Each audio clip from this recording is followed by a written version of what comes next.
are some bizarre new details emerging tonight in the case of Sherry Papini, the mom who vanished for 3 weeks only to be found tied up on the side of a country road. Her husband is now speaking out about the appalling condition in which his wife was found and about the rumors that the whole thing may have been a hoax. Here's ABC's Kana Whitworth. Today, alleged kidnapping victim Sherry Papini's husband Keith describing a rush of conflicting emotions after the mother of two was miraculously found alive after 22 days. In a statement to ABC News, Keith says, "The officers warned me to brace myself. Nothing could have prepared me for what I was about to see upon my arrival at the hospital. Her face covered in bruises ranging from yellow to black because of repeated beatings. The bridge of her nose broken."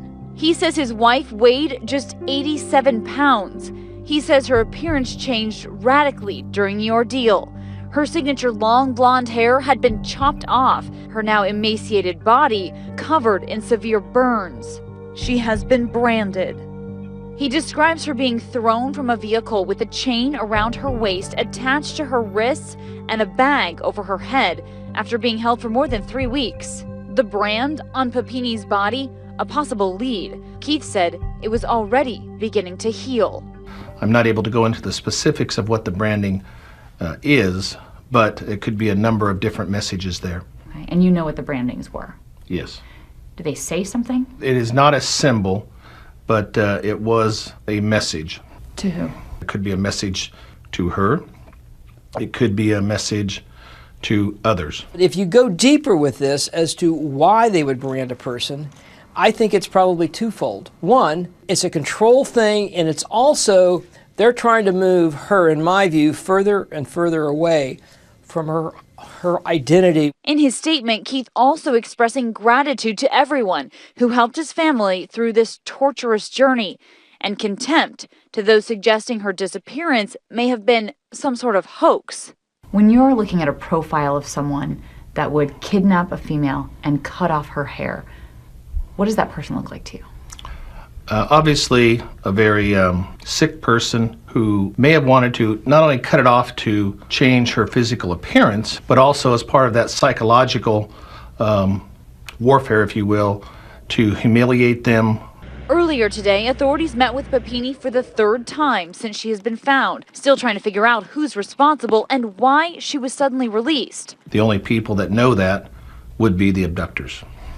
Do you still believe you're looking for 2 Hispanic women and possibly others? Well, right now, still the 2 Hispanic female adults that are armed with a handgun.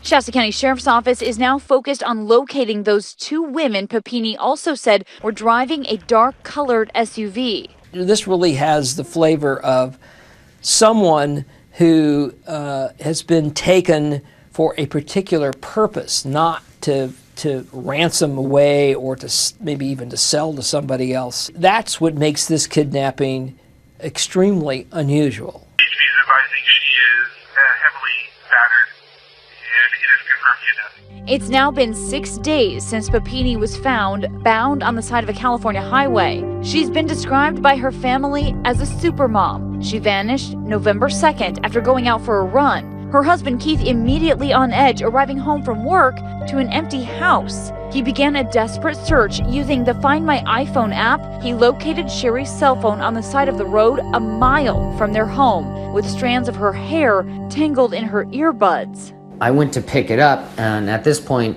everything that I was going through my head, I already knew something was wrong, so I immediately called 911. Keith passing a polygraph test early, ruling him out as a suspect. Just 4 days after she disappeared, Keith shared his shock and confusion over why anyone would target his wife. Everybody loves Sherry. There's no one that doesn't like Sherry. I don't have the words, but some sick type of thing. And also his desperate pleas for Sherry's safe return. Bring her home. Bring her home. Just bring her home.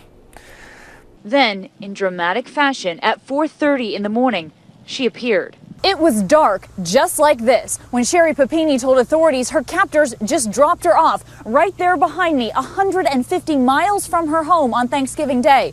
Authorities say she was bound with restraints, but was able to flag down a passing driver.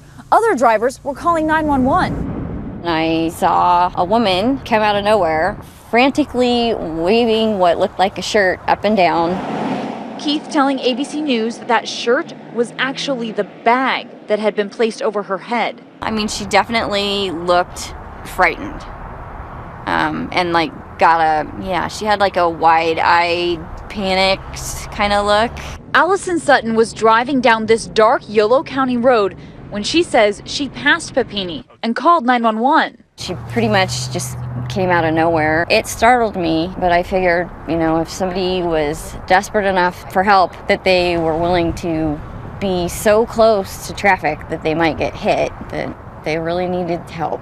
At the time, Sutton didn't know who the woman was. I do feel like I got to be a witness to a small miracle. Papini was treated and released from an area hospital where she was reunited with her husband Keith. Together, they made at least one phone call to the mayor of her hometown with an emotional thank you for the community's support. Overjoyed just that she was able to talk and give thanks. And Sherry, of course, was tearful on the phone, and then I'm even talking about now, I'm getting tearful. I mean, there isn't anything better. Sherry has got a long road ahead of her from a psychological standpoint, as any of us would that would have experienced what it appears she has gone through in the last 3 weeks. With mystery still swirling about who's responsible, this Northern California community is on edge. Should the community be worried? The community should be concerned, and I always ask them to exercise caution and awareness. For Nightline, I'm Kana Whitworth in Redding, California.